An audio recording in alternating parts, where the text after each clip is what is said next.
ఏడాది మాస్ మతిపోగొట్టబోతే హీరోల మతే పోయింది. లైగర్ పంచ్తో అదే నిజమైంది.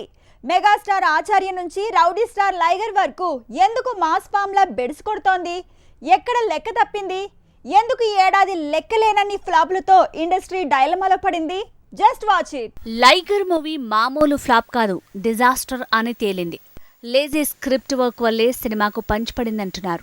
రౌడీ స్టార్ ని పూరి దారి తప్పించాడని ట్రోలింగ్స్ పెంచారు.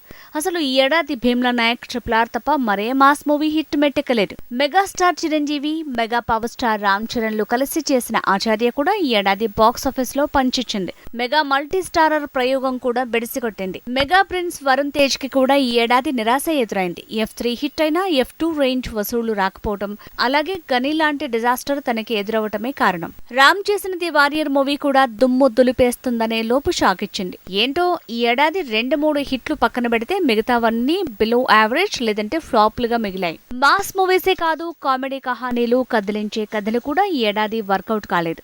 థ్యాంక్ యూ అంటూ నాగచైతన్య చేసిన ప్రయోగం, నాని చేసిన కామెడీ ప్రయాణం రెండూ పంచిచ్చాయి.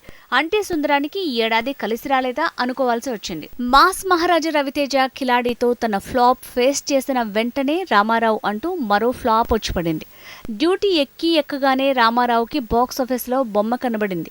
నితిన్ మూవీ మాచర్ల నియోజకవర్గం రిలీజ్ కి ముందు కనీసం వివాదం రూపంలో అయినా వార్తలో ఉంది. కానీ విడుదలయ్యాక ఒక్కరోజు కూడా దీని గురించి మాట్లాడే నాదుడే లేకుండా పోయాడు. ఆ రేంజ్ డిజాస్టర్ గా మారింది ఈ సినిమా.